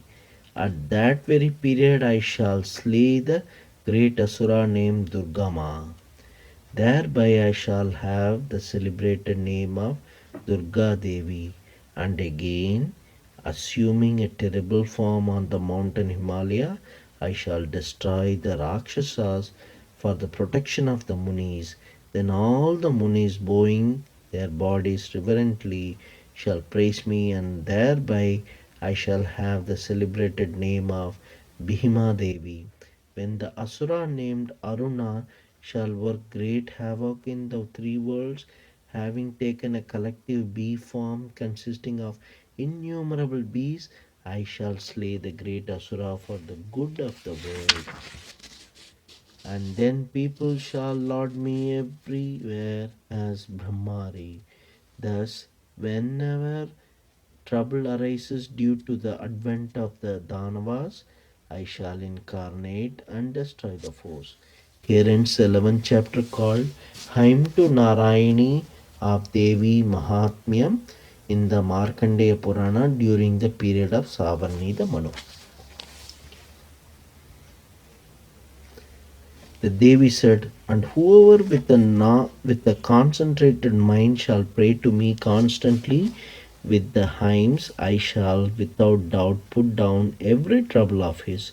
And those who shall laud the story of the destruction of Madhu and Kaitaba, the slaughter of Mahishasura, and the slaying of Shumba and Nishumba likewise, and those who shall listen with devotion to this sublime poem on my greatness on the 8th and 14th and on the 9th days of the fortnight, with concentrated mind to them nothing wrong shall happen, nor calamities that arise from wrongdoings, nor poverty, and never separation from beloved ones.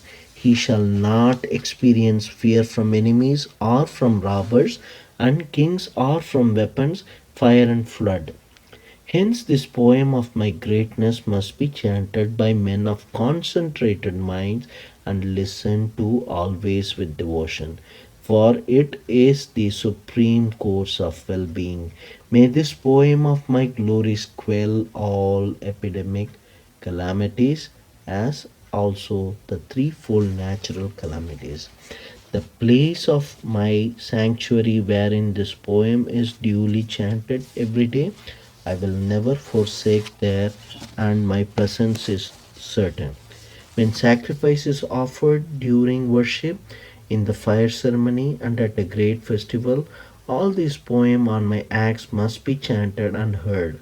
I will accept with love the sacrifice and worship that are made and the fire offering that is offered likewise, whether they are done with due knowledge of sacrifice or not. During autumnal season, when the great annual worship is performed, the man hearing this glorification of mine with devotion shall certainly, through my grace, be delivered without doubt from all troubles and be blessed with riches, grains, and children. Hearing this glorification and auspicious appearances of mine and my feats of prowess in battles, a man becomes fearless. Enemies perish, welfare accrues, and the family rejoices for those who listen to this glorification of mine. Let one listen to this glorification of mine everywhere at a propitiatory ceremony, on seeing a bad dream, and when there is a great evil influence of planets. By that means, evil portents subside, as also the unfavorable influence of planets, and the bad dreams seen by men turns into a good dream. It creates peacefulness in children possessed by the seizures of children, that is, evil spirits, and it is the best promoter of friendship among men when split occurs in their union. It diminishes most effectively the power of all men of evil ways. Verily, demons, goblins, and ogres are destroyed by its mere chanting. This entire glorification of mine draws a devotee very near to me, and by means of finest cattle, flowers, arghya, and incense, and by perfumes and lamps, by feeding brahmanas, by oblations, by sprinkling consecrated water and by various other offerings and gifts. If one worships day and night in a year, the gratification which is done to me is attained by listening but once to this holy story of mine. The chanting and hearing of the story of my manifestation remove sins and grant perfect health and protect one from evil spirits. And when my martial exploit in the form of the slaughter of the wicked Daityas is listened to, men will have no fear from enemies. And the hymns uttered by you, and those by the divine sages, and those by the Brahma bestow a pious mind. He who is lost on a lonesome spot in a forest, or is surrounded by forest fire, or who is surrounded by the robbers in a desolate spot, or who is captured by enemies, or who is pursued by a lion or tiger, or by wild elephants in a forest, or who under the orders of a wrathful king is sentenced to death, or has been imprisoned, or who is tossed about in his boat by a tempest in a vast sea, or who is in the most terrible battle under shower of weapons, or who is amidst all kinds of dreadful troubles, or who is afflicted with pain. Such a man, on remembering the story of mine, is saved from his strait. Through my power, lions, etc., robbers and enemies flee from the distance from him who remembers the story of mine. The Rishi said, having spoken thus, the adorable Chandika, fierce in prowess, vanished on that very spot, even as the Devas were gazing on. Their force having been killed, all the Devas also were delivered from fear. All of them resumed their own duties as before and participated in their shares of sacrifices. When the exceedingly valorous Shumba and Nishumba, the most fierce foes of Devas, who brought ruin on the world and who were unparalleled in prowess, had been slain by Devi in battle, the remaining Daityas went away to Patalha. Thus, O King, the adorable Devi, although eternal, incarnating again and again, protects the world. By her, this universe is deluded, and it is in who creates this universe.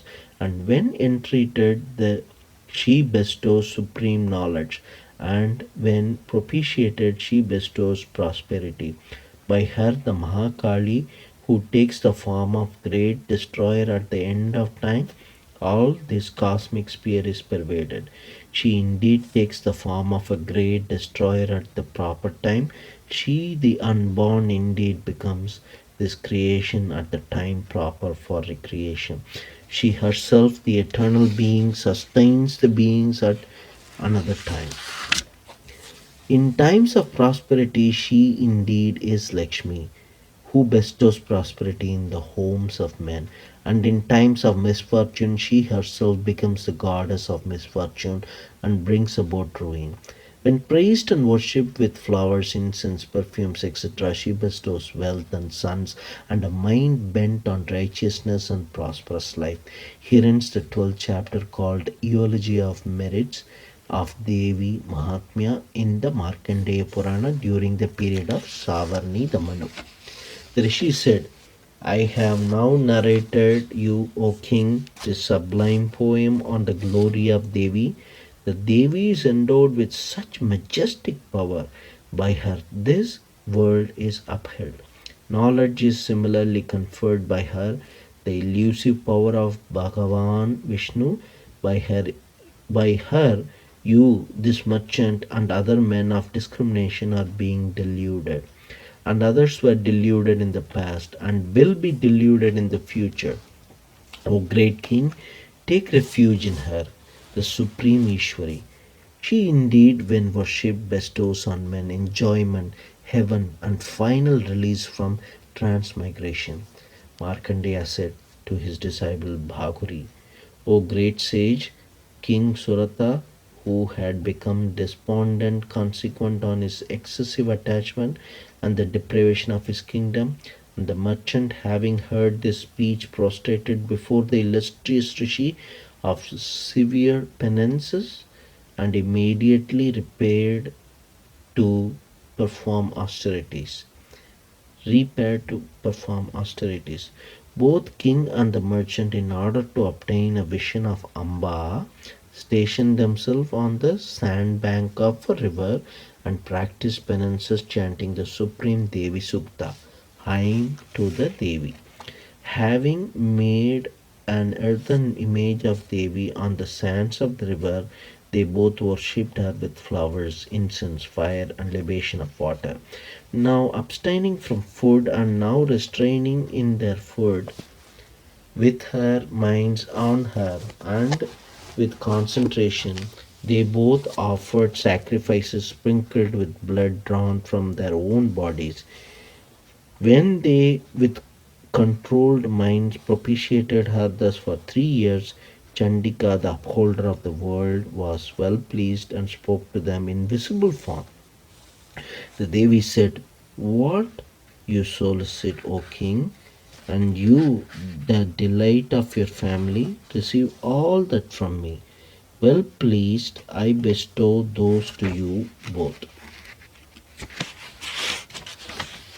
Markandeya said, "Then the king chose a kingdom imperishable even in another life and in this life itself, his own kingdom, wherein the power of his enemies is destroyed by force." Then the wise merchant also, whose mind was full of dispassion for the world, chose that knowledge which removes the attachment in the form of mine and I. The Devi said, "O king, after slaying your foes in a few days, you shall obtain your own kingdom, and it shall last with you there.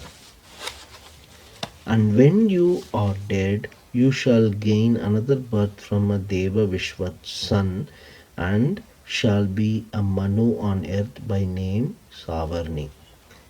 And O the best of merchants, I grant you the boon which you have desired of me. Supreme knowledge shall be yours for your self realization." Markandeya said, having thus granted them both the boon that each desired, the Devi disappeared forthwith as they were extolling her with devotion.